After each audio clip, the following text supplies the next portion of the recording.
Yes, I'm Cool. excited. Just excited. Okay. Okay. Well, welcome to the Slay Girl Slay podcast. I'm so excited that you're here. I have to ask because I did do a little bit of research and your girl I did her like that. homework. Your girl did her homework. So I first of all found you by way of TikTok, but I had no idea that you had a YouTube channel. So when I found out you had a YouTube channel, I like went over there. I started watching all of the videos and then I shared the videos with my friends and I'm like, "Did y'all know that she had a YouTube? Like we got long form content, you know?" So Hmm. like they're all subscribed, we're all subscribed and we've been like watching, your weekly uploads, but you did one upload in particular, giving your backstory, and I fell in love and I learned so much about you in that 30-minute video, if it was even 30 minutes. Yeah. And so I just kind of want to start there. Hmm. And I have to ask, when you were growing up, what were your dreams and aspirations growing up? I kind of have an idea, but for those who haven't like watched the YouTube video yet and they don't know anything about you, what were like the goals that you had when you were coming up? And then obviously, like when you went to school and graduated from college, did you have a plan to pursue those goals? Yeah, I'm so glad you watched that video. So the video is I called something like how I changed my life or something Mm-hmm. like that. And it took me years to upload that video because I won't spoil it for anybody that wants to go and look at it, but it has a lot of testimonial with God and faith Mm-hmm. and like Yep. life changing type of things. And that's also why I feel like people like sometimes relate to me a little bit more because there's like influencers and content creators, but I feel like a lot of people see me as like a friend, has their own testimonies, like Yep. especially after they watch that video. So it took Mm-hmm. me a long time to upload, and I was kind of like removed from that. But growing up, I've always been this way. I've always been super personable. I've been super bubbly. There's been times where I've had to dim the bubbliness down. I grew up in Chicago, born and raised in Chicago.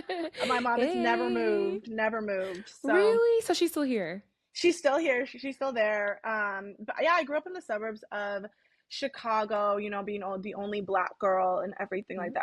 that. From very early on, I wanted to be a journalist, Okay. fashion journalist. I've always been into aesthetics and I love making things pretty. I love pretty things. Mm-hmm. It's just my thing. Um, Growing up, like I said, I've always been very bubbly, but I was notorious by friends and family. There's one thing, always called selfish. I was like always the negative thing about me. I was always very selfish because I couldn't No. wrap my mind around draining myself for other people. Yeah. I couldn't from a very, very young age. Maybe it was like the little bit of an only child in me, but like, I'm going to play with the toy first and then you can play with the toy. Like, Right. I'm going to make sure that I'm full and I've eaten before we go out and play. Like, For I sure. never understood, but it was called selfish. Nowadays it's called soft life. I don't know. So See? see, it's got rebranded. I've Right. always been this way. I've always grown up this way. From a very young age, people would always say that I'd make a great lawyer. Great lawyer. I'm always arguing. I'm always proving my point. I prove my point so in a type A fashion that if Mm. your parents are lost for words and they resort back to I'm the parent, you're the child, that's how you know you won. Yep. That's how you know Yep. you Yep. won. Yep. They ain't got nothing to say.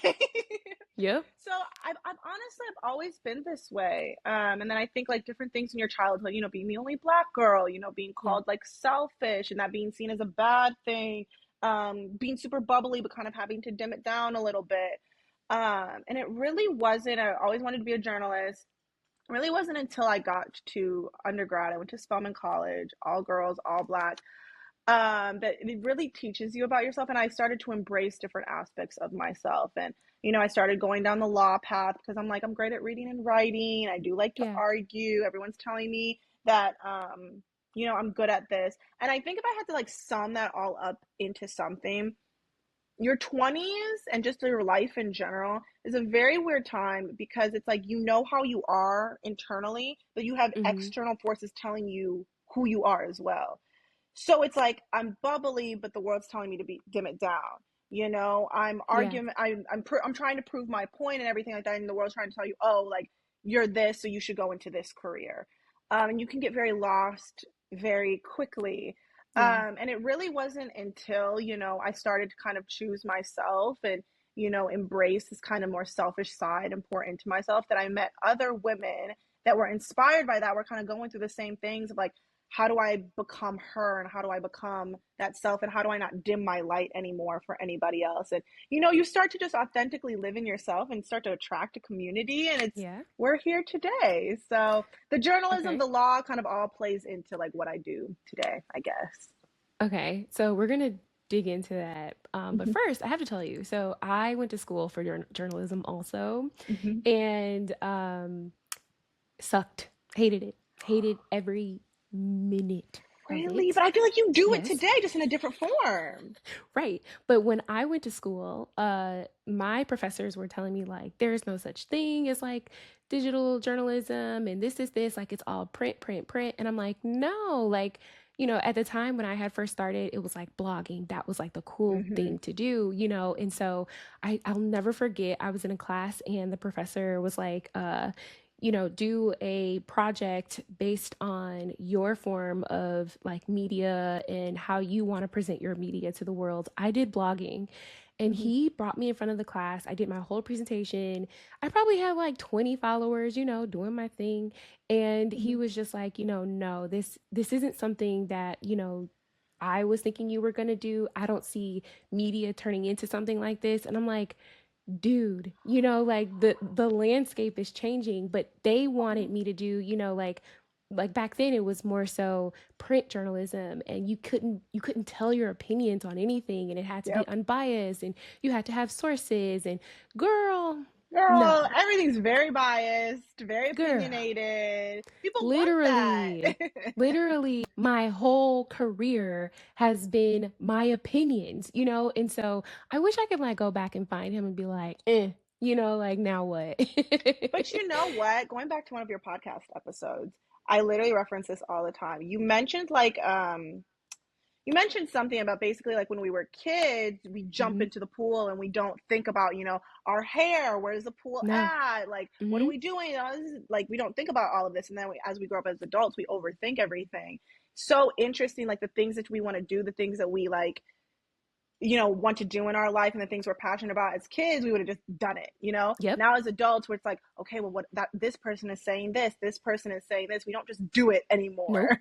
Mm-mm. No, we don't jump. We don't jump as readily as we used to. And I'm personally like, I know I talk about that a lot, but I sometimes will get in my head and be like, girl, don't, but then I'm Don't. like, well, why not? So I'm glad I did it.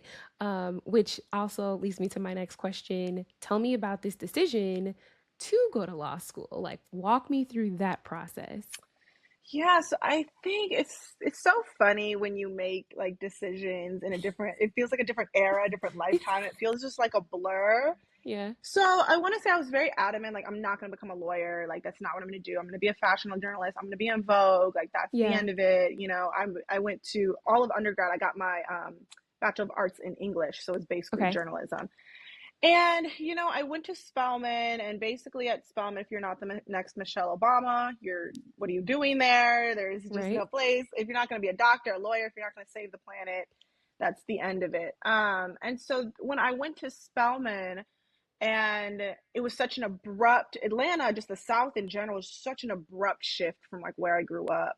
Yeah. And we had like a career day, and it was honestly the first time I had seen successful Black people. Like I just never seen Black women stepping out of Range Rovers and having red bottoms and things like that. I Yeah. just never saw it.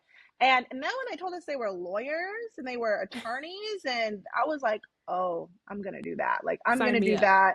I Sign me looked up. at I looked at the salary that they were making, and I come from a single parent household, Yeah. and I was like, "Yep, I'm gonna make that. Like, I'm gonna take Mhm. care of my family. Everything's gonna be cool."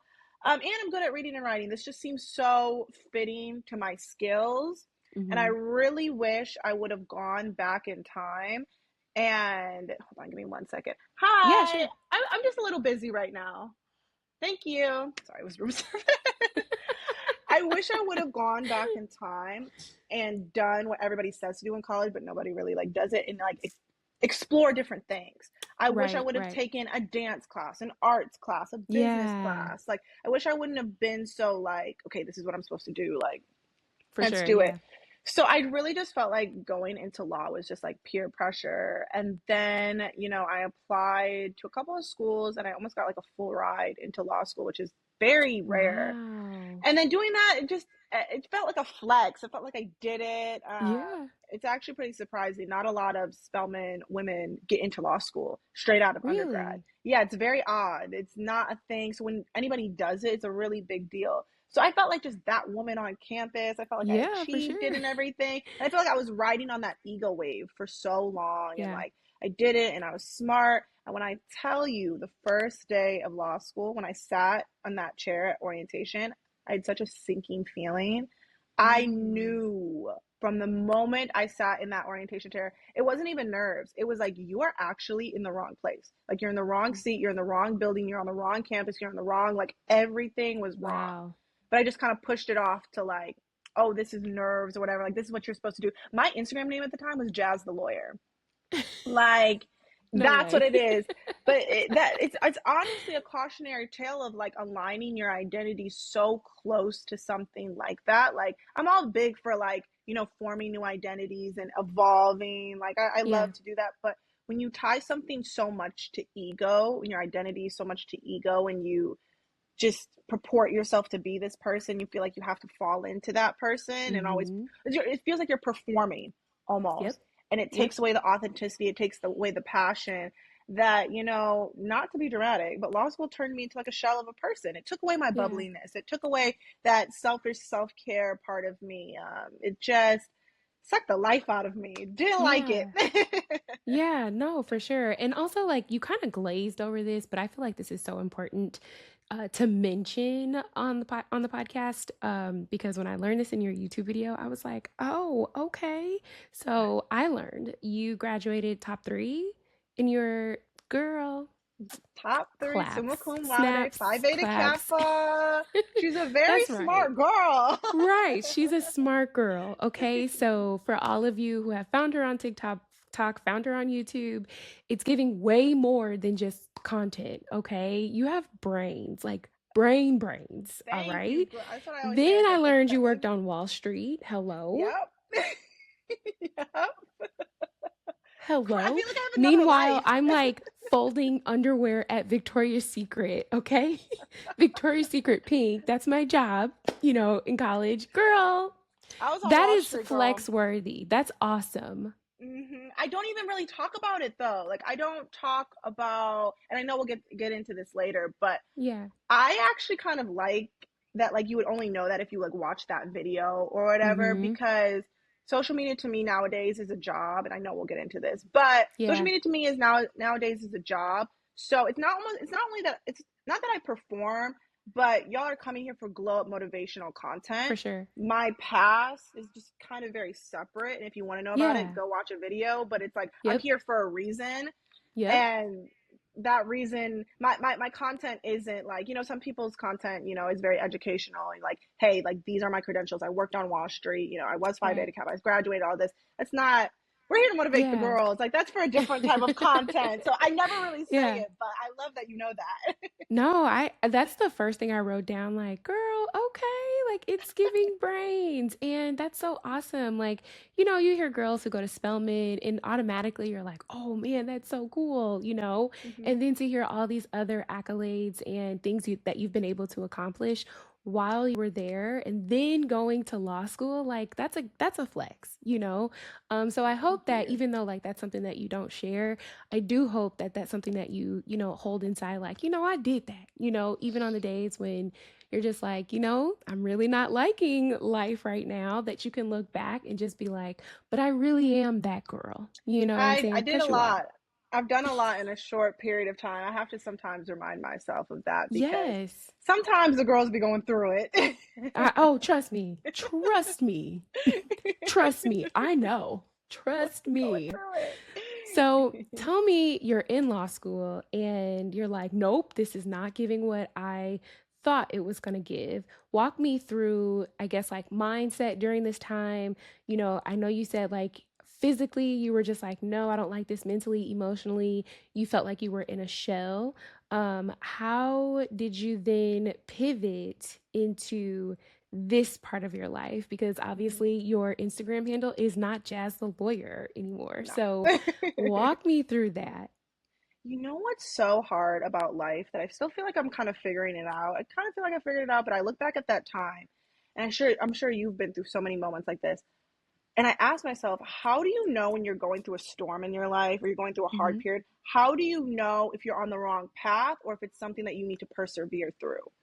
That Mm-hmm. is such a thin line in my opinion. Like, how do I Mm-hmm. know if I'm supposed to like learn something from these lessons, I'm supposed to push through and I'm supposed to learn, or I'm Yep. actually veering from God's path, I'm actually like on the wrong path? And I think that's what was very hard for me in law school, because physically my hair was falling out, I was gaining a whole bunch of weight, my skin was breaking out, I was having anxiety attacks. My anxiety attacks started going from like once a month to once a day. I was the most Oh, depressed I'd ever been. I always felt bloated. My gut was all over the place. Obviously, these were all signs that like my body was going through it. And that's also yeah. a big thing. That's why I never really understand when people say like, when people undermine the impacts of stress, because if Mm-hmm. you let stress fester, it will come out physically in every Yep. single aspect of your It'll life. manifest. Like it, Yeah. it will manifest into Mm-hmm. physical. You could be so stressed about something, all of a sudden your skin's breaking out. You could be so stressed Yep. about something, you're so fatigued that now you have anxiety and you're in that, like, it's, stress is Yeah. so heavy. Yep. And in law school, I was going through all of these like symptoms, and every day felt wrong to me. But it was also really weird because everything in my life from the surface was going right. It was actually going completely right. There's this thing in law school called journal, and journal is extremely hard to make. It is one of the hardest things to make in law school. It's very highly Mm-hmm. coveted. Very few people make journal. So I made journal. Okay. I was in a long-term relationship. I had an apartment in Midtown to myself. I had a car. I had just gotten my dream law firm position in New York. I wanted to be a sports and entertainment attorney. Okay. I got a job at the number one sports and entertainment like firm Wow. in the United States. I got a job there. Nobody really gets a job there. For my Everything in my life was going so well, but my hair was still falling out. I was still breaking out. I was Yeah. still overweight. Like, there was something so wrong, and I feel like, obviously hindsight's 2020. I feel like I God kept seeing me go down this path, and Yeah. he didn't want to make me suffer, but he Yeah. kept like being like inserting things into my life, being like to slow me down, to Yep. really, he's trying to slow me down, because he's like, this girl's about to go to New York and become a whole attorney, and like, Yep. this is not the life that I have for her. But she's so stubborn that like, I'm trying to slow Mm-hmm. you down, like I'm trying to give you signs and stuff. And I was like, no, this is what law school is. Everyone has a hard time in law school. And Yep. yes, everybody has a hard time in law school, but there were also people in law school that were there for animal rights, that were there for civil Mm. rights, that were there for environmental rights. They were Yeah. going through the same things that I was, but they had purpose there. They weren't there to make a lot of money. Right. So it's okay when you have purpose and you're going through hard stuff, but when you don't have any purpose and you're just going through hard stuff, you just Right. why are you there? You Like, hustling backwards. Yep. you hustling. That needs to be a podcast episode. You hustling backwards. That doesn't make any You sense. hustling backwards. It doesn't make any sense. So, I was going through it, and I explain in that video. I won't go into it, but I had a Yeah. God-given sign come into my Okay. life that was basically like, stop. Like, Yeah. stop. It was full stop. And my mom, coming from a single parent household, I told my mom I wanted to leave law school, and I thought she was going to be like, stick it out, stick it out. And she honestly was like, I've been waiting for you to say that. I've been waiting for Mm. you to say that. She's like, I've seen you go from this like bubbly, happy, engaged person that always goes out to just Yeah. like, you're short with people. You don't go out anymore. I actually deleted my social media at this time. Oh, I deleted my wow. social media for a year. Just wasn't on Wow. anything. Never went out. I lost a whole bunch of friends. It was really hard. And then every friend that I told that I was leaving law school was very supportive. Yeah. But then the ego came back. because Mm. I was Jazz the lawyer. I was going to law school. You know, Yep. I came from Spelman. Like, this was me. And then to leave law school, at first it was really relieving. It was like, oh, like I finally take it off. But then it went to, what is everybody going to say about me? And Yep. it's so funny looking back on that Yep. because it's like, girl, who cares? Who Like, cares? You're right. who cares? But when you're in that moment, you're like, what are people gonna say about me? Are they gonna think Yeah. I'm dumb? Are they are gonna think that like I left law school because I couldn't handle it? Like, what are the people gonna say about me? But like that has like no relevance, like No, whatsoever it really on doesn't. anything in the world. So, you know, and I think I learned a very hard lesson. So that's actually when my quote unquote glow up happened, because I left law school and by the grace of God, I got into business school, and I really transferred to Emory's business school. Everything worked out, like God got me. But there was a period of time in between when I left law school and when I started business school. I think it was like 5 months. And I was very blessed during that time to be alone. Yeah. I think I was also like on a break with my boyfriend, my ex-boyfriend at the time, because that Okay. was very toxic. Yeah. But a lot of people ask me like, how did you start your glow up? And it's so weird Yeah. because at that time, and I think for a lot of people, you don't see it as a glow up. You see it, I'm backed up against a wall. There's Yep. no other choice but for me to change my life. Like, Mm-hmm. I'm overweight, I get tired walking up the stairs. Like, this is not Yeah. healthy. My skin's breaking out. I feel uncomfortable. I feel self-conscious. I need to fix skincare. Like, I never saw it as a glow up. I saw it as like, I am sick of my shit. Like, I am Yeah. tired Yeah, for sure. of like living this way. So I was in my apartment, and I actually started doing yoga. I started doing yoga at home. I started journaling. I started doing a Okay. gratitude journal. I started very, very small. And I would commit myself to like, you know, I want to do the gratitude journal. I want to do like 15 minutes of stretching a day. Like that was my thing. And then I started to build on top of it. And I started Yeah. to form morning routines. I started to like go Yeah. on YouTube and see other people's tips and stuff like that. And I became so obsessed with, instead of an identity tied to like a career, my identity was now more so like, I want to live a long and healthy life, and I want to pour into myself, and I want to feel beautiful. I genuinely want to wake up in the morning and I want to feel good, and I want to look in the Yeah. morning, I want to look in the mirror and I want to feel good. And you know, law school, it wasn't all bad because I learned a lot.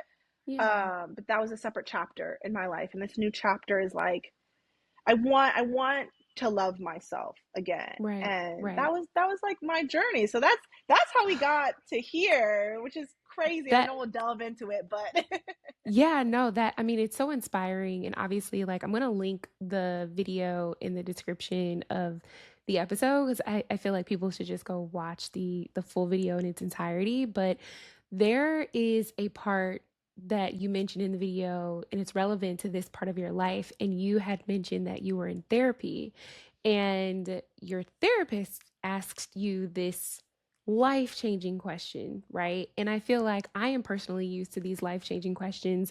My dad will ask me these like world shifting questions, and I'm just like, what? You know, and sometimes you don't even look at it that way, but when they ask you, you know, it kind of gives you the courage to kind of take the next step. And I don't know if it's something about our parents and the people that we love, you know, even if you know, maybe you don't have a good relationship with your parents. Maybe it's a grandparent, maybe it's an aunt, whoever, you know, and they kind of give you that validation to take that next step, you know. And we're so worried, like, oh, what will they think? And I'm going to disappoint them. But then your therapist asks this question, you know, and I'm not going to say it word for word, but I'll say it basically in if you short, want me yeah, yeah, to. you tell me what the therapist said.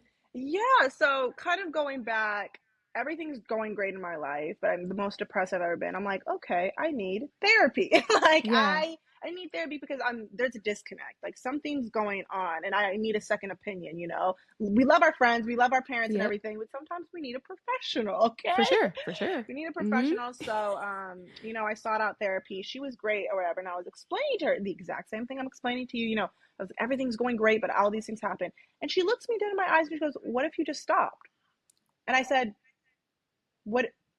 What do you mean? What do you mean? What do you mean just stop?" What do And you mean? it was like you said. I was like, it was world stopping because Yeah, I don't know if it was just the like hustler in me. I don't Yep. know if it was, I also feel like coming from like being a black woman, Hmm. stopping, Right. What do you stopping mean? something. Like, what do you Yep. mean stop? Like, I see it to the end. Like, Yeah, of course. I had never even had like a, there was a stop. Like, and Right, she just right. asked me, what if you stopped? Like, what if you did something different?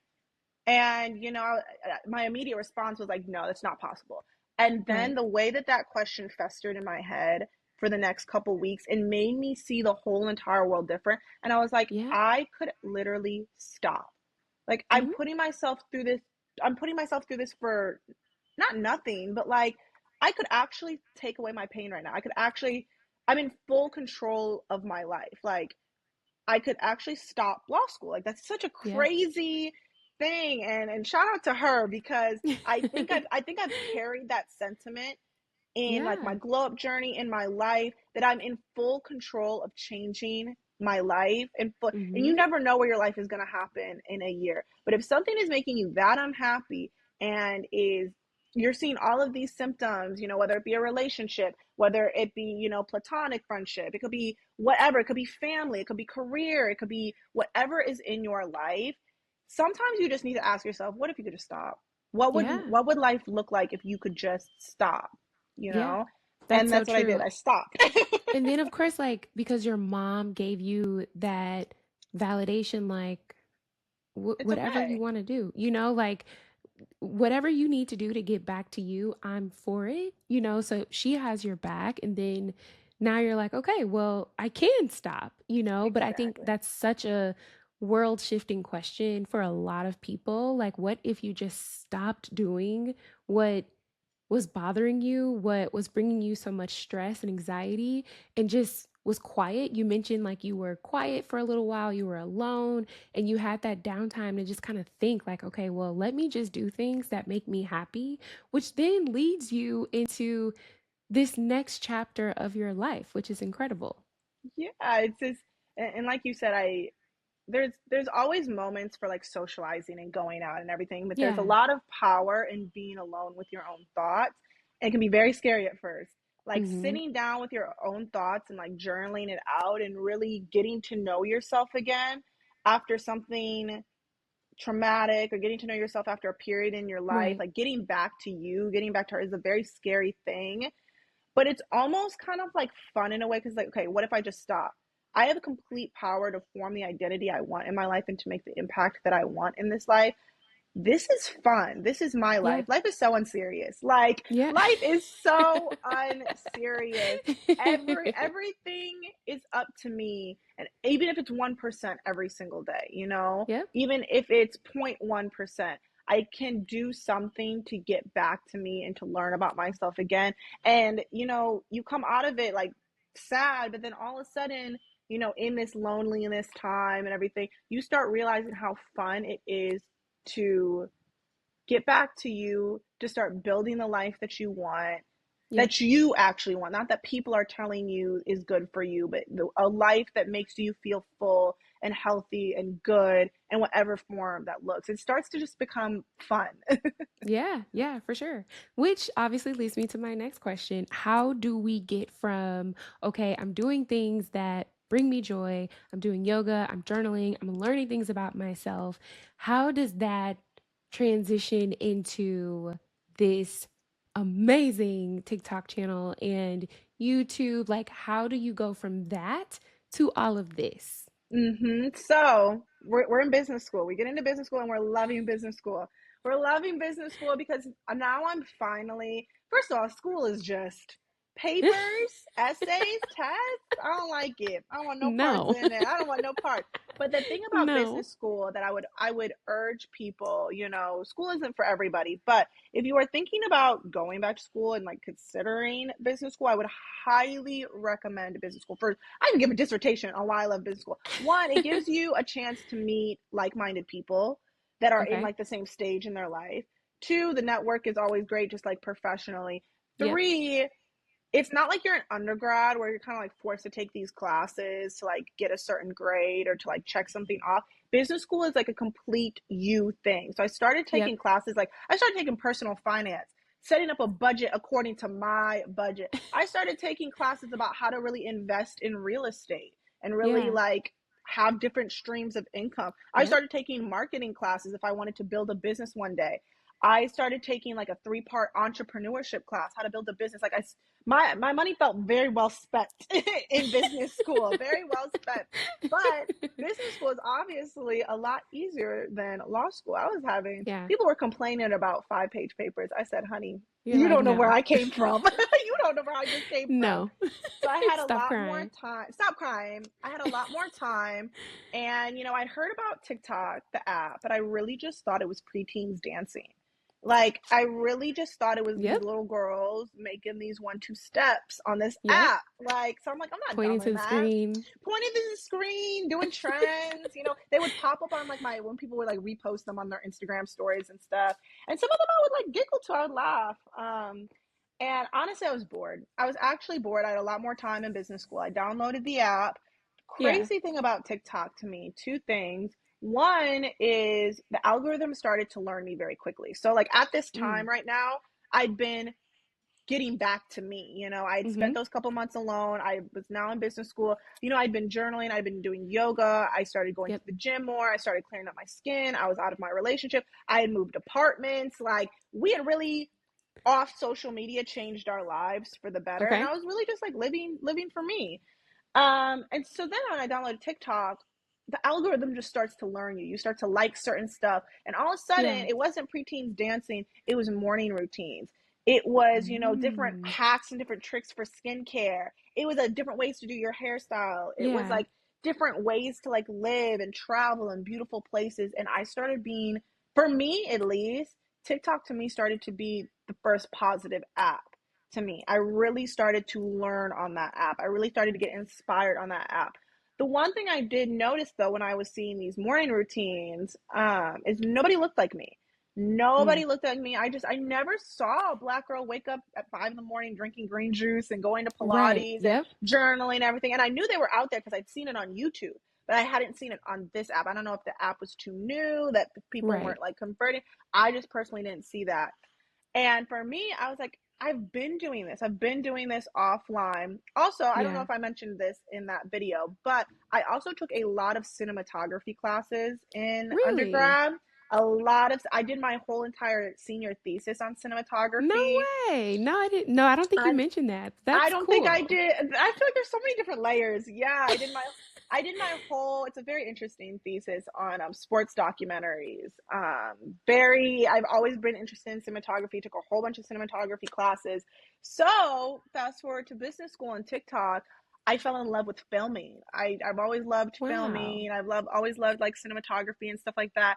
And honestly, I would just film my days, and I would never speak. I would never speak in any of my videos, and I would just film my days. And I don't know what it was about me that people just kind of like flocked. I don't know if they've never like seen it before. They started getting inspired, but I was really doing it for me. And it's kind of Yeah. similar back to that same episode that you were talking about the podcast. Like there was no thought behind it. There was no, I'm going No. to be a content creator. I'm going to do this. I'm going to travel. It was no, it's like, I'm going to do it. Like I'm going to start a Yep. podcast. I'm going to start a TikTok. Like Yep. there was Yep. nothing that, there was no thought behind. I jumped into the pool. Like I just didn't think about it. So I really started uploading that's also people don't understand. I know there's this whole like I want to be a content creator, I want to be an Yeah. influencer. I uploaded every single day for 5 months straight. I'm talking Monday through Sunday. I didn't miss a day. Sundays. Monday through Sunday. No. I would post OMG. every single day. I loved it. I fell in love with it. I loved creating content. I loved Yeah. filming my day. I loved putting it together at the end of the day. But then also on the back end, I loved the women that were commenting on my videos. And I loved the tips that they Mm. would give. And I loved the stories that they would tell. And then all of a sudden, people are coming into your DMs, really sharing their stories. And then you see Mm. you impacting them. And then it just becomes a thing. It becomes addicting. And then you start creating this community. And then you start Yeah. getting paid.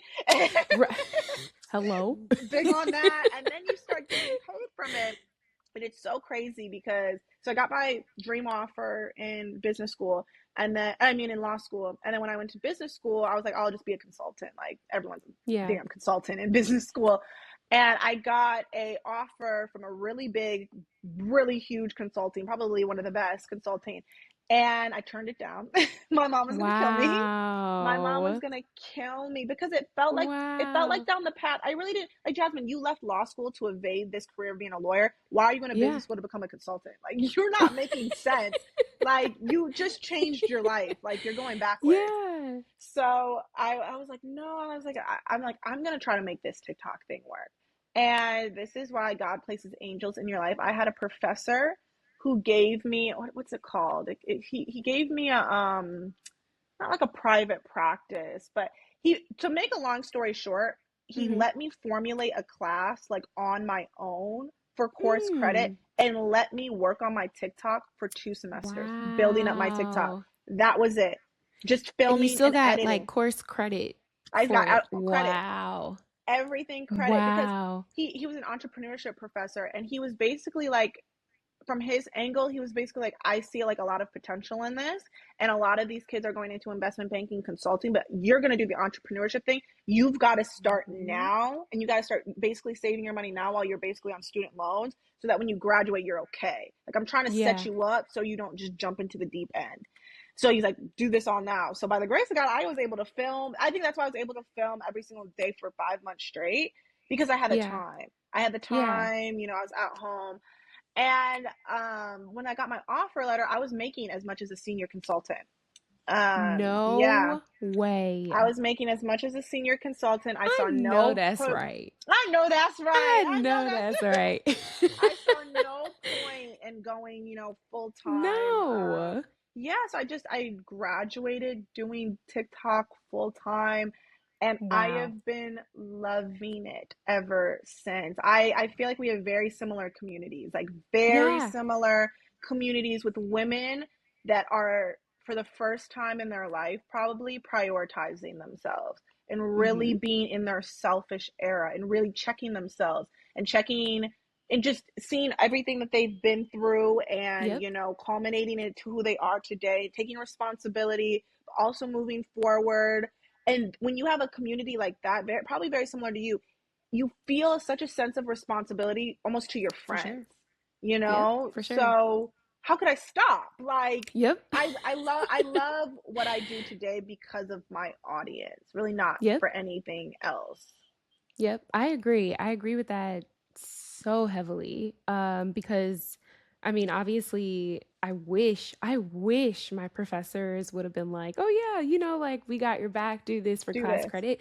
I think I probably would have hustled a lot harder if I had known like, "Oh, I'm doing this for class credit." Like I'm not Hmm. really invested as much as I probably would have been if I hadn't been, but I think that's so cool, It is. and I think that gives you kind of like that courage to put yourself out there, because the thing about TikTok now and YouTube and Instagram, like it's so hard to build a community because everybody is doing it, Yeah. and because I have a love hate relationship with the word gatekeeping, because I feel like this Hmm. kind of information is like important, right? But then you find people who are just sharing all these things just for the check, just for the sponsors. You know what I'm saying? And it kind of takes the fun out of it. Yeah. But like you said, I think what I love about you the most is that you can tell that you love what you're doing. It doesn't feel like you're selling us a bunch of stuff. It doesn't feel like hashtag sponsored, like it doesn't feel like that. It doesn't come across like that. I genuinely feel like I am your friend and you're just Hmm. like FaceTiming me and you're like, girl, let me tell you about this. You know what I'm saying? Hmm. Like, and I think that translates with your community. And Hmm. so when you do something just because you really, really love to do it, it translates. For You can me see it. specifically, like I'm obviously not on TikTok like I should be. Um, help me, Jesus. But podcasting for me, I started out, I didn't make a dollar, until like year three. So Hmm. it truly was just because like I like getting on this thing and like, And talking talking. my butt off. Right. I don't even know if I'm saying anything that's helpful at the time, but like you said, then you're starting to get messages and people are like, girl, let me tell you about this. Someone messaged me before and they were like, hey, like, you said something in an episode, and I went to the doctor and I found out I had this like life changing diagnosis. But if you didn't say that, like I probably would have never gone. And then you feel this responsibility, Yeah, like, oh man, I I really gotta have keep to keep going. going. Yeah. I really have to Mhm. keep going. So I think that's what differentiates, a lot of people in the social media space. You can tell when someone just loves to do it versus when people are just doing it for a check. Yep, you can. It's And I think very, very clear. there's a lot of like, here's how much I made this year from influencing, right? Which is great. It's the transparency. But then there is no sharing about like, I love this so much and this is what brings me joy. It becomes a job, Yep. And I think that's the missing piece for a lot of people. They want to see the income from social media, but like it's a 9 to 5 to them, and it really hmm should be something that you love. anything that you do, like even if Mhm. you work a corporate job, a 9 to 5, like even having a side hustle project that's like a Mhm. passion project, you have to inject passion in your life somewhere, or else Yep. it's going to come off. That's why I always tell people. I mean, I always get when people say like social media is fake, but I always want to counter that and be like, it's not, because you Yeah. cannot build you look at the big influencers in Atlanta or whatever, LA, whatever, the girlies that really be influencing. The whole reason that they have that community is because of their authenticity. Yeah. People are not dumb. You can't build an audience based off of being fake, and people can see when it checks. So when people say like social media is fake, I'm like, you can't grow big off of fake. You Yeah. can't The only people that are, this is what I always say about social media. Social media isn't hard. Social media is easy to do. It's hard Mhm. to maintain. Mm. That's the difference between social media. It's very easy to do. I could set up a camera right now and Yep. film and just pan around or whatever. It's extremely hard to maintain that communication with the audience, to maintain your authenticity, to understand boundaries with that gatekeeping thing, like how much do I share. And another thing with Yep. that, it's I with my audience, going back to you don't know about like Wall Street. You really have to like dig deep in there to figure it out. I always say that I'm private, but I'm not secretive. Okay. I mean, if you really look at my social media, it's really just me sitting down talking about glow up motivational stuff, or maybe Yep. I share my vacation, and not in a bad way, but I would say probably off of social media people only really know like 20% of me, the Yeah. 20%, but not in a bad way. It's not secret, it's not secretive. It's like I'm just a little bit, I know why I'm here. I know the purpose that I serve on the internet, and I know Yeah. what people gravitate towards. And I'm here to serve my audience. I'm here to motivate and inspire, but I'm Yeah. not secretive. And I try to be a friend as much as possible while also maintaining boundaries, because social For media sure. is a crazy For place. sure. And I'm going to ask you about that in a second, but I think you just said something really important for people who really want to do TikTok and YouTube and stuff like that, and they want to have a social media career. I think it's so important what you just said is knowing why you're here. And like you said, we only know 20% of your life, but when I say, boo, I will open up TikTok, I see your video, I open up Insta, the reel is there, and I'm like, oh, we're posting, We're okay? posting. So you're staying consistent, you're giving fresh content, but also you're not oversharing, and there is still some privacy that you have about your life. And I think that's so, so, so important. So, how does someone who is listening right now and they really want to get in TikTok, they really want to like get into this space, or maybe they have like a business or a brand and they just want to show up more on all of the apps, how do they find that out, right? Like, how do hmm they know why they are there? And then how do they stay consistent with that?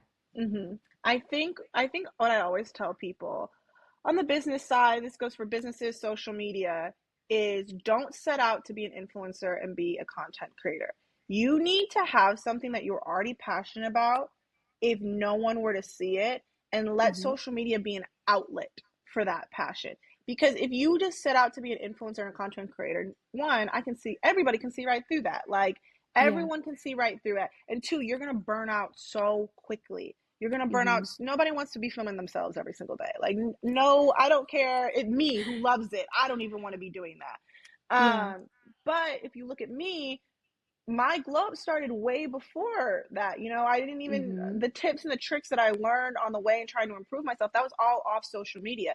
Now Yep. social media is just like an outlet for me to share, my journey. You could, and a lot of people ask, like, okay, but what do I was like, everyone is so interesting and so unique, and you probably do something day to day or maybe even once a month that you don't think can make any money from it. But I Yeah. promise you, social media is so powerful. You could be so into hiking and you just don't think you can make any money. You could create a whole social media off that. You could be a black girl hike video. You could share us new hiking boots, new hiking outfits, new hiking trails. You could take us on a hike. You could be Right. into knitting. Knitting could just make you very like calming. You could show us new knits, new patterns, new things that you Yep. can do. You can show yourself knitting something for your friends. And what did you? Yep. There's something. Everyone is so unique, and everyone has this little thing about them. Nobody just sits in their house all day. Whether you really Yeah. like headbands, whether you really like lip glosses, whether you really like traveling, there's something offline.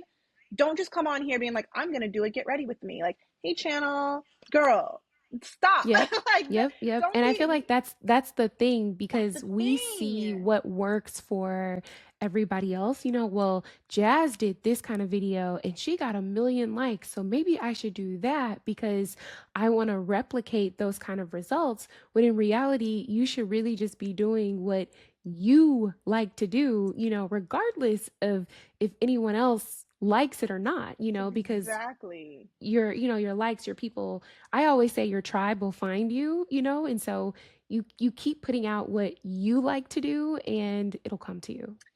That's you're so on point. Like, going back to even what you said, like knowing your why, like what's your why off Mm-hmm. camera, and then you're like, okay, I do want to share this with other people. Your why should, you should have something off camera, and your why on social media is to find like-minded people and to inspire people to do that thing. So you get on social media, and that's the thing too. Also about social media, don't even try to reinvent the wheel. There are templates out there, but the thing is, there's a difference between being inspired and being copied.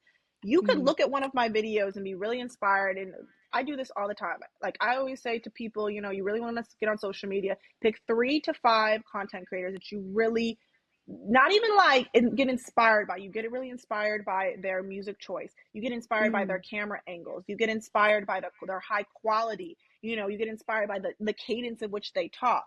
Pick Mm-hmm. those content creators and study them. Literally study them. How long are their videos? What kind of music are they putting? Are they using text overlays? Pick a video, pick a day in their life, watch that video, and be a little critic and be like, I really don't like, but it's like, if I were to recreate that video, I would have created the shots a lot slower. Like, I would have slowed it down. Ooh, That's your okay. thing right there. Go ahead, recreate one of my videos, but whatever critique you had in your head, do that differently. That's how That's you good advice. inject your own thing into it. And always respond to all of your comments. Pick one platform and go ham on it. Don't be, I just started to expand onto other platforms, but pick one thing and go really ham into it. Respond to everybody. Try out different content, and your tribe will Yeah. find you. I promise you, your tribe. I remember when I first started to go to expand on YouTube, girl, I was doing those hour-long weekly vlogs that the girl used to be Yeah. doing.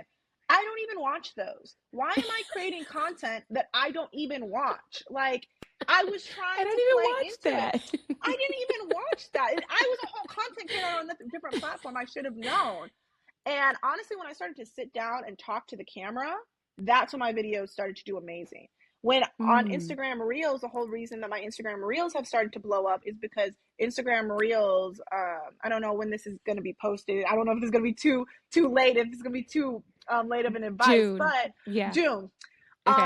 on Instagram Reels right now, it's very aesthetic. It's almost like Yep. what early TikTok used to be, just very aesthetic. If you really want to soar on Instagram Reels, you got to talk, because when you're Mm. scrolling on Instagram Reels, it's all music, right? And then all of a sudden, Yep. I pop up and you hear, and I'm in front of you talking to you. It's very jarring. It's very, Yeah. oh, somebody's talking to me on Instagram. That's why my videos Yeah. are doing so well right now, is because it's different than what's on Instagram right now, but it's also heading in that direction. So I'd highly Yeah. recommend, if you want to grow on Reels, start talking in your videos. Start talking face to face, being very, very authentic, taking videos and content creators that you like and recreating it in the ways that you want to be, being really consistent, because Mm. people view influencers as friends, as they should. Am Okay. I gonna be friends with somebody that I see once a month? No, I don't know you like that. I really don't know you. Consistency breeds loyalty, it breeds safety, it breeds trust. Mm. You really have to see it as a friend. Like, even when I start to record, people are like, oh, I get scared in front of the camera. I don't know what to Yep. say. It's very silly. I grab my phone, I close my eyes. I do this every single time before I start filming. I close my eyes and I act like my best friend is calling me, and I open up my eyes and I talk in the same tone that I would use to answer the phone with her. So I like close my eyes, I Okay. pretend like an incoming FaceTime, and I'm like, I see it, I answer, and I go, "Hey girl, what's up?" Like, it doesn't need to be a, "Hey guys, Yeah. this is my channel." And "Hey girl, what's up? I just learned about this new product. Like, girl, you really like need to try this right now. Like, let me go get it." Like, it Yeah. it needs to be FaceTime style and things like Yeah. people just want to relate to people. People want to see your mess ups. Nothing needs to be perfect. You're Yeah. gonna learn it in the future. But people don't even like that. People love when I drop stuff. People love people love when I mess up, when it's Okay, but wait. something. First of all, this is very good advice. I don't Okay. think I've ever heard this kind of advice before when it comes to like creating content. And that was going to be my next question to you about like people who are like afraid to get on camera and they're just like, "Ooh, I don't really know how to present myself. I'm scared of being perceived." But that's Yeah, such really really good advice, talk to the camera like you would talk to a friend. But first exactly. of all, you just came from my edges when you said that people look for people online who, they would look for in a friend and it like they don't know you if you're not posting. Okay. Okay, Okay. okay. I get it. I get it. Like, what if you Okay. met a Yeah. new Okay. I friend? hear you. Like, what if you met a new friend and your friend's like, "Okay, I'm gonna see you once a week, girl. Like, I've had so much fun with you. I see you next week," and then you go to see her next week and she's not there. Yep, that's so What? true. That's so No, true. like, I But I want to think see like you were you. mentioning though, like it comes from that like at least for me, I can't speak for everybody, but at least for me, I'm always like one I'm always saying like I'm not trying to do all the dances and stuff. Like that's just not No. who I am. And two, I'm super casual, and so sometimes you feel like you have to be like, "Hey, girl, let me show you my 9 steps skincare routine." And it's just like I don't even do 9 steps. I don't even do Like I that. just wash my face, do a little It looks different HA every and my day. moisturizer. Right. Like I don't do this every day. And so you kind of feel like because you do not present yourself like that you cannot present yourself at all. So Mhm. that's really, really good advice. Thank you for sharing that with me Okay. specifically. Mhm. Now in the back of my head, I'm gonna be like, well, dang, like I need to go post because my friends they need to find me.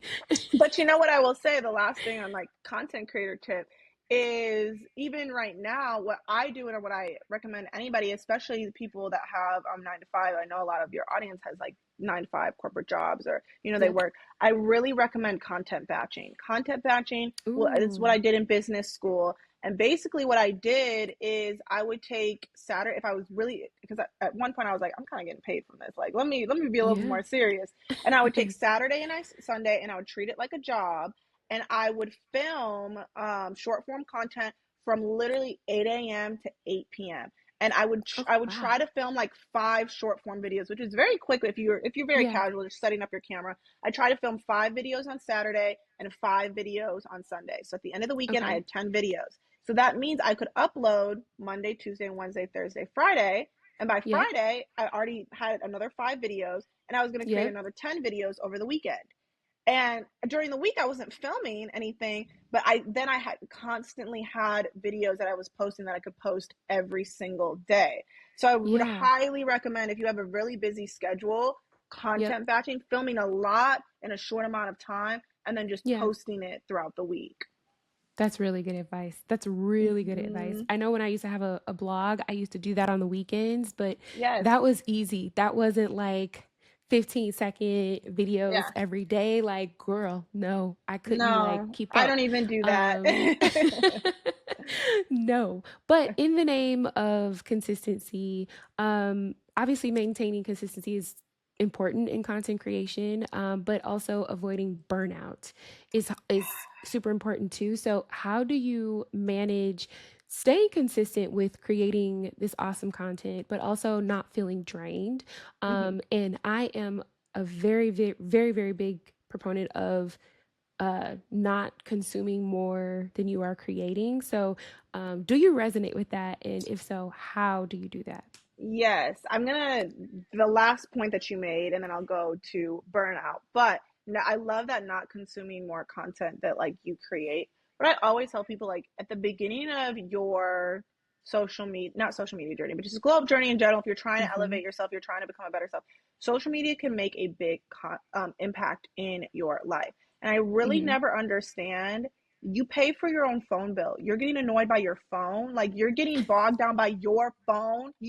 It's your phone bill. It's your phone. That doesn't even make any sense. Like, make your phone Ah, work for you. Turn on that do not disturb so you don't even see notifications. Like, this is your phone. Like, this is, yeah. I don't understand. Like, so whenever people are like trying to elevate their stuff, I'm like, this is your phone. Like, it doesn't have to annoy you. So I always tell Yeah. people, I was like, when you're on social media, unfollow the gossip pages, the negative Yeah. stuff, unfollow the influencers and the celebrities that you just do not relate to. Because when you Yeah. log onto your phone that you pay the bill for, you should be either connecting with friends, you should Mm-hmm. be inspired, you should be learning something, you should be Yep. motivated to do something. Social media, when you're doom scrolling and you're scrolling, it should be for the most part positive. When I go on my Instagram, I either see my friends or I see some type of motivational quote, or I'm like Yeah. learning a skincare hack or something like that. Yeah. Like I never log on to anything, and I never get jealous or FOMO or anything like that. It's Yeah. my Yeah. phone. Like you're not gonna make me feel that way. Like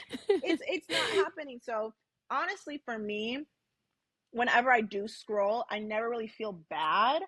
because I made social media work for me. So, Yeah. I'm creating this content or whatever, but I'm also consuming the same content that I would want to do. That's For another sure. thing with like creating content and everything like that. When people ask, like, what's my niche? Literally need to create content for yourself.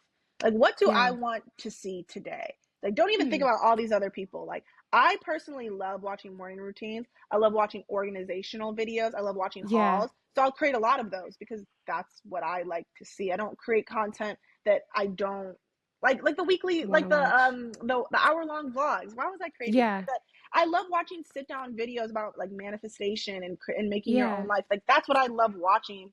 That's what I now like create because it feels authentic to me.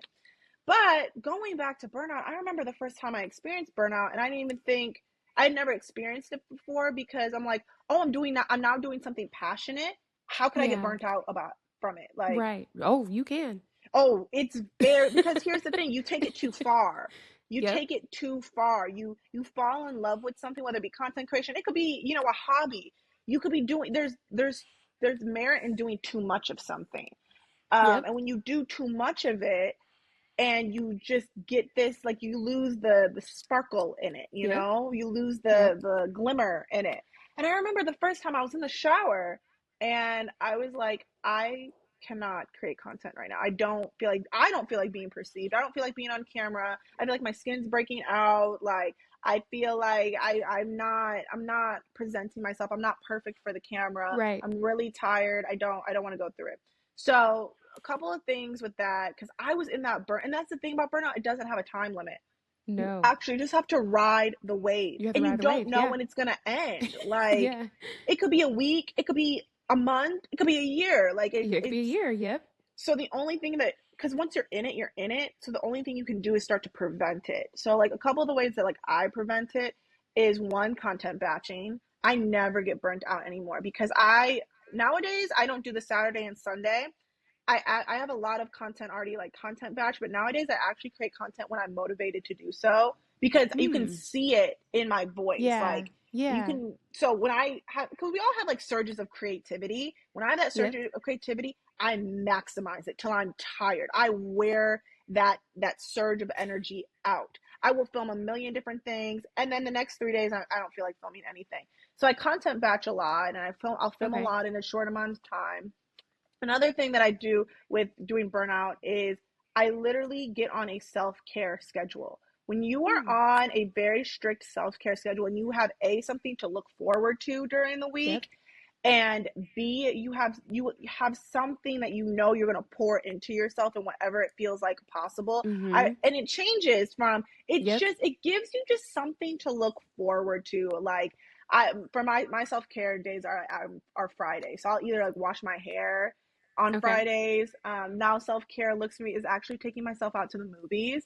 I Ooh, Girl, okay. I take myself out to like a little like casual lunch beforehand. I go to the movies, I get myself some popcorn, I enjoy a Yeah. movie. And a lot of them have like little bars in them now. Like Yep. maybe I'll treat myself to like a little drink. I go home, like those are Yeah. my stuff. And I look forward to that at the end of every single week. And it's something simple like going to the movies, but it makes Mm-hmm. whatever I'm doing during the week worth it. Like I have something to Right, look right. forward to, and it makes me not feel so burnt out. Yeah. Another thing that I do for burnout, I do self care days. I do content batching. I think the last thing I do for my burnout is I want to say that I like compartmentalize Okay. that part of my life, if that makes sense. Okay. I don't like, for instance, like you can get burnt out from a corporate job. You can get burnt out from like a corporate job. You can get burnt out from like a passion project, Yeah. but I see it. I don't see it as its standalone thing. I hope I'm describing this right, but it's almost like viewing your corporate job as fueling your passion project, or viewing your Okay. passion project as fueling a way of a better life. Okay. I don't see it as like my end all be all. I don't put all of Oh, my okay. energy Yeah. into it. I don't put all of my mind into it. Like content creation to me is just a way that I can connect with other people. I don't see it as like Yeah. I need to film. I'm gonna get burnt out if I don't film. I'm so focused on filming. I just see it as a way of something. Right, right, I right. hope I'm describing that way, but I don't No, put that so much actually weight is on it. very, very good to hear because and you can share your thoughts with me on this, you don't have to. But this TikTok ban that's coming, right? Yes. Um, and everybody is up in arms like, oh my god, my life is over, my life is over. And then also, like, obviously, like, I'm not on TikTok that much, but in terms of podcasting, this industry is changing, and so Yeah. I think that's so important to hear, that you don't it's not your end all be all, because for some people it is, and Mm-hmm. if it ever goes away, if it ever changes, then, like, going back to that identity thing that you were talking about earlier, because your identity is so tied up into it, then you feel like, oh my God, my life is over, But I think that's so important that you just shared that, because that also helps me, because, like I said, the podcast industry is changing. But to know, like, this isn't my end all be all. It's not your and it's so funny with the whole TikTok ban. So a year ago they started like talking about it. And I remember being sick to my stomach. Like I felt like my Oh world was no. because I finally found something that I loved. Like and it felt like it was Yeah. being taken away from me. Girl, I went into overdrive expanding my platforms, expanding everything. I was like, no, no, no, no, no, no. Yeah. So I started really working on YouTube, really working on Instagram, and I really put TikTok like kind of like on the back burner like a little bit Yeah. because I was like scared. And then obviously like a year went by. Girl, I was on the phone with my boyfriend and he was like, how are you feeling today? And I was like, what are you talking about? And he's like the TikTok ban. And I was like, oh, like what happened with it today? And he's like, you don't know? And I was like, no, it happened. He's like, no, Biden signed it into law. So weird what a year will do. I was so removed from it. Yeah. I had been expanding on other platforms. I had been, wanting to do things like podcast interviews, stuff like offline, Yeah. kind of like I'd been, wanting to speak at stuff. And I was so intentional about not aligning myself so heavily into one thing. Again, that compartmentalized. I didn't Yep. place all my weight into it. It was just an outlet. TikTok just became an outlet to do more speaking engagements, to, talk to more people. It just became like a way of something, and I was gonna find another way. So it was Yeah. just so funny when he said that. He's like, "Are you not worried?" Like, I would Right. say the one thing I won't say that I'm not worried about it.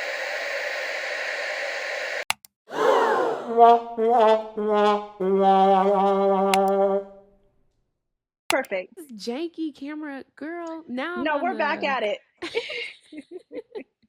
now I'm on the Mac camera, but Like sorry me, about that. But keep going. like me. Sorry. I would say the only thing that I'm slightly worried about is the way that my rates are set up nowadays because Okay. I've grown on Instagram is a brand will come to me and ask for my rates. Okay. But the thing is it's my rates are now set up one video posted to TikTok and Instagram. So they're not separated. So Okay. I'm very interested to see, TikTok. I know it will take a while for TikTok to go away, Yeah. but it's syndicated. So I'm like, would my Okay. rate go down because now it's Right. just on Right. Instagram? But those are two. I don't have a separate, like, I mean, I do have a separate Instagram rate, but very rarely do I just post on Instagram. I post the same video on Instagram and TikTok for the same brand deal. Okay. So I think that's the only thing that I'm kind of like a little confused on how my money's gonna look. Yeah. Like, how is this And going to rightfully affect me? so. Rightfully so. But YouTube is obviously the big dog, the big daddy of Yeah. everything. So I'm Yeah. glad I expanded on that. That provided me a lot of consistency and everything like that. And I want to come out with like other more, just a little more stable. Like I'd love to come out with like a glow up book or a journal, or I don't know, Yeah, you something in the should. future. It's a little bit more stable than like Yeah. just social media. Yeah, for sure. I know I always have that thought. I'm like, what if what if the podcast apps just like disappeared? Then what? You have to You think like know? that. And that's so scary to think about because you're like, that could never happen. But now it's like, it could, you know? But didn't Google just take away their Mm-hmm. like pot?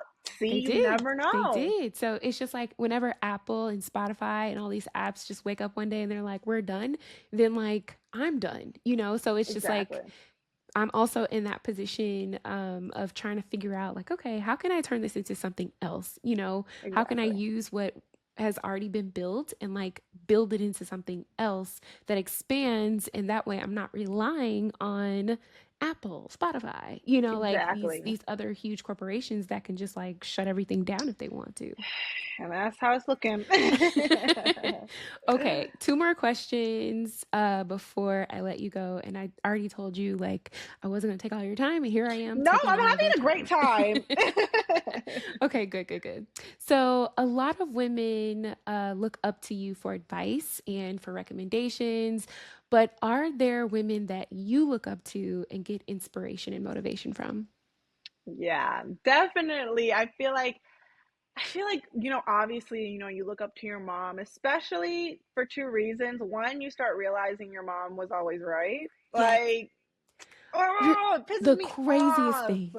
The craziest thing when you realize your mom is always right and it's actually Always better to right. just listen to her off rip instead of Yeah, try to like learn on your own. Like, yeah, I don't think that woman's ever missed. Like, I think she's always been right.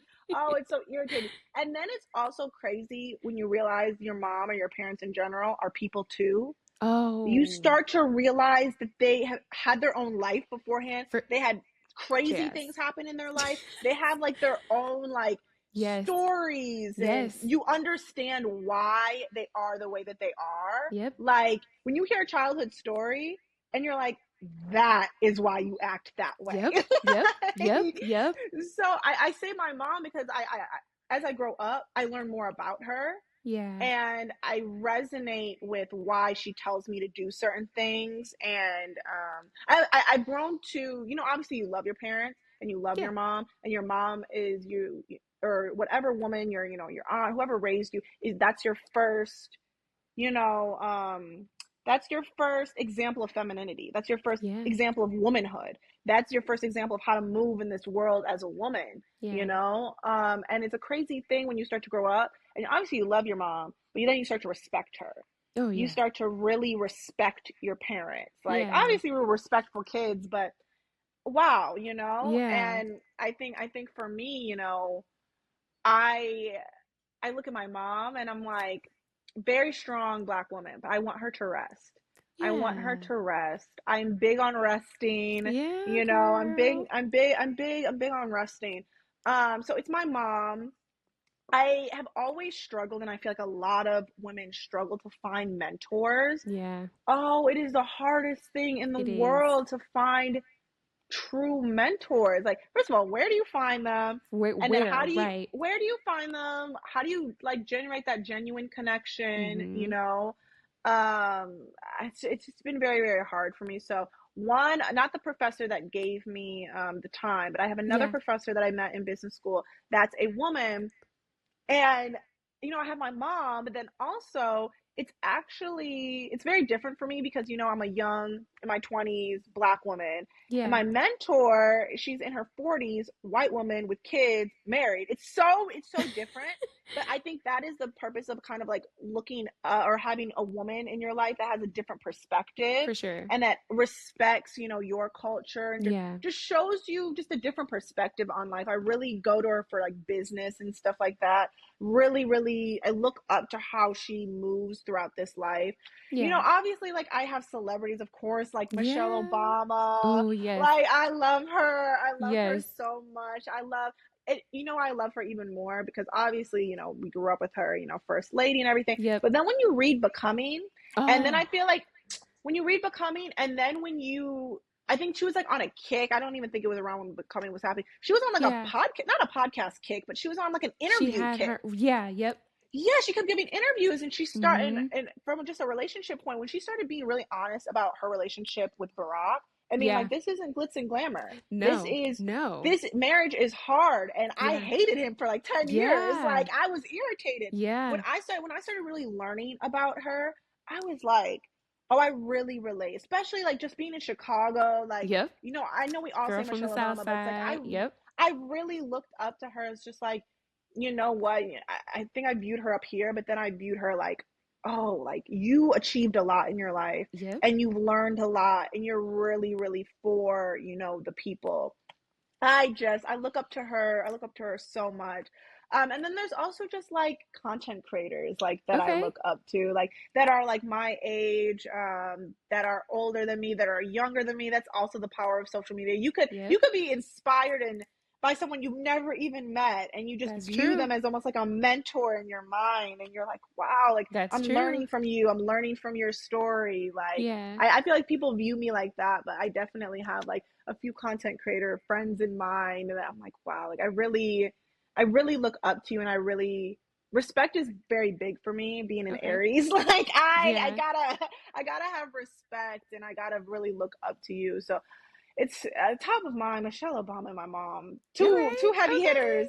That Two heavy hitters. those are some heavy hitters for sure. I Two definitely love heavy me some Michelle hitters. Obama, and I have always said one day I want to get lunch with her. I don't know how, I don't know when, I don't know. I have the I slightest idea of how it's gonna know. happen, but in my mind, I'm like, I'm gonna get lunch with this lady one way or another, and I don't know when, but like I truly am manifesting that for myself because I love her so You much. have to Her book was just manifest like amazing to everything me. to me. But Yeah. then it's also going back to like the power of social media. I remember I was watching a video the other day, and it was just this Black woman. I think she was in her 60s, and she owned a vineyard with her family. It was Oh, like homesteading, huge vineyard. And I was oh, like, that is beautiful. Living the soft yeah. life. I love when I see Black women on the internet being taken care of. And I'm like, I Yes. want that. I want soft Yes. life.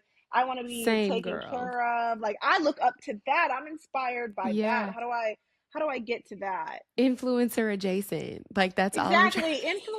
Influencer adjacent. There's so many powerful women out here that I feel like are breaking barriers, breaking glass Yeah. ceilings, that are sharing. And I think the most important thing out of all of that is like you can give advice all day long, but I think the importance of sharing your stories when you really start to connect with people. Yeah. And I love seeing Black women and knowing their title, like first lady, Yeah. or knowing Yeah. whatever the title, and then all of a sudden they start sharing their story, and you realize they're a human being, Human being. Yeah. and you're like, I am extremely inspired, and it almost makes me feel like I can do it too. For sure. For sure. That's a conversation I have with my mom all the time. She's just like, Ash, you have to remember everybody started at ground zero. Everybody started Exactly. at ground zero. So, wherever they are in life, whoever you look up to, however, many titles they have achieved, however many employees they may have, however much money they make, they all started at zero. And Hmm. so,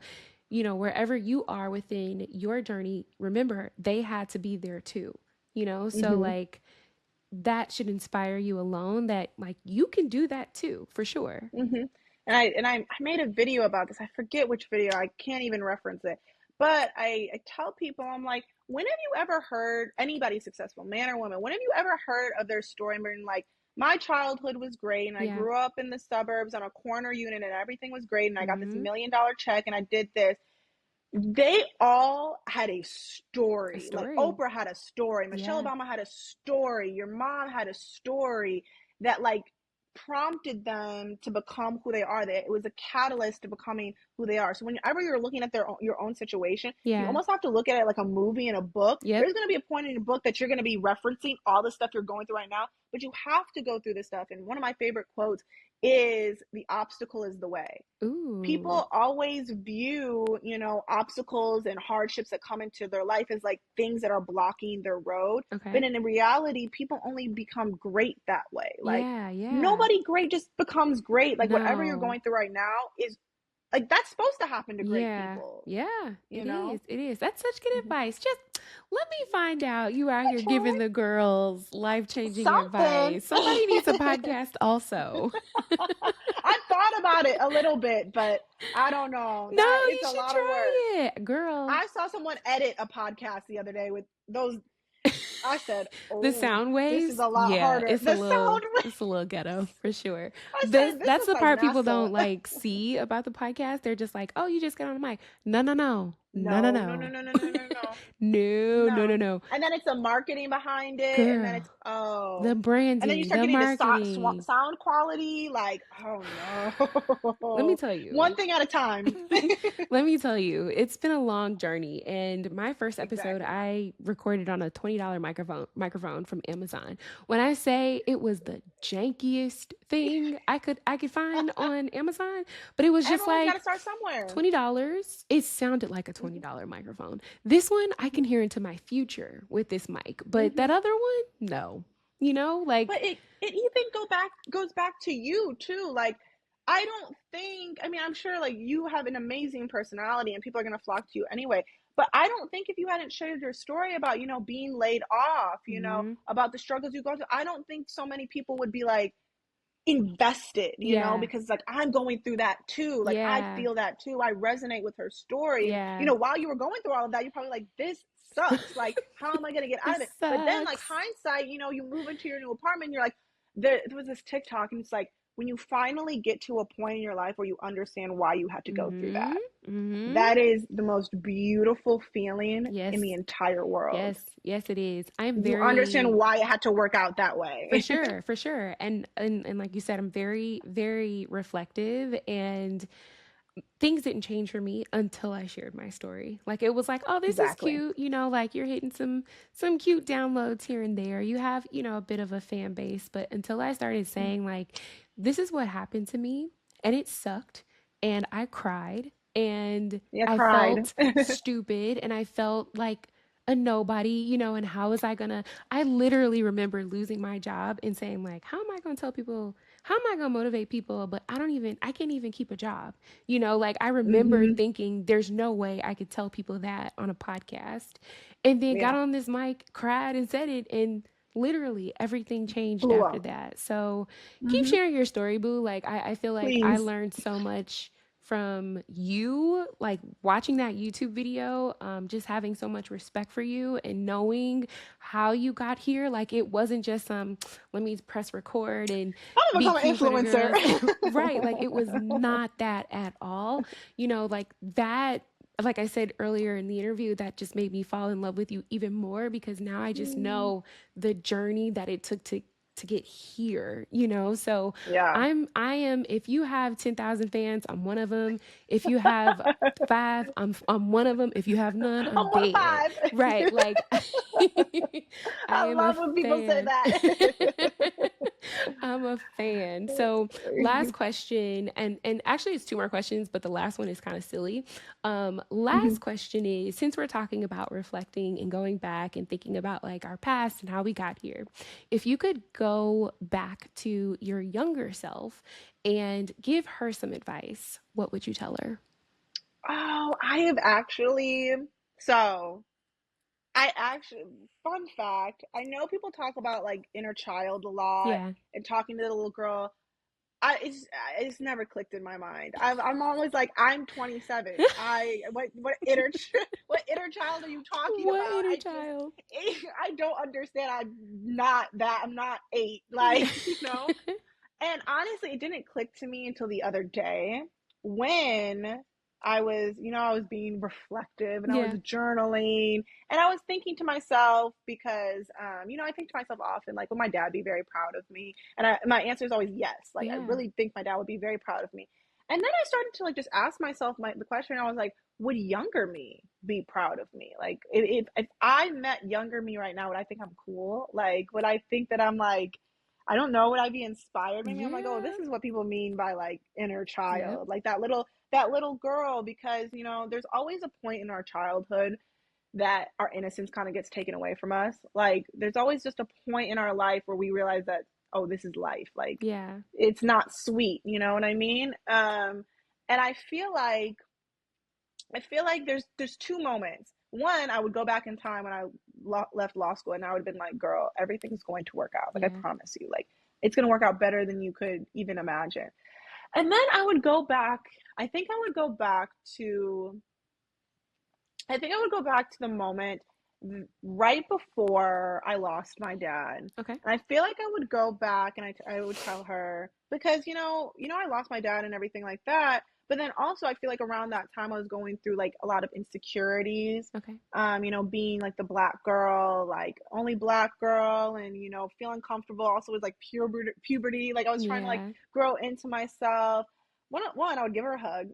I would give her a hug and I would tell her, you are going to go through a lot of things in your life. You're going to go through a lot of things in your life. And you need to understand one, it's always going to work out for you. Everything is always working out for you. Even if it doesn't even feel like it at that time, everything is going to work out for you. I would tell her, you are beautiful inside out. You are truly, truly beautiful.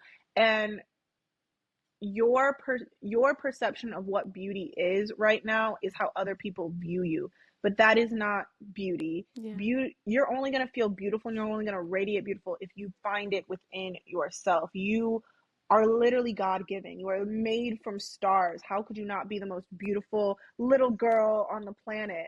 And then I would tell her, very corny, you can do whatever you want. You can do whatever you want and try everything. Try everything. Go up to that girl that you get nervous and talk to her, make friends with her. Yeah. Try it. Fail a million times, learn a million times. Like just just try things, because I feel like I was very like, oh, I was told I was going to be a lawyer, this is what I'm going to do. Oh, like I was told not to be so bubbly, this is what I'm going to do. Yeah. Just try it. Try it, fail, like fall, like get back up again. Like just be your authentic self, because you're going to find your tribe. Everything is going to work out. And that's on the same tip. That's why I also tell people the importance of journaling, Yeah. because when you journal something and you look back on it a month later, a year later, it's almost like your higher self or your Yeah. elevated self telling yourself at a time that everything's going to get better. Yep. So if you feel a certain way right now, there's a future version of you looking back on you right now being like, everything is going to work out. That's so good. Yeah. That's so good. That's so good. That's so good. Okay, so Yeah. AshMedia.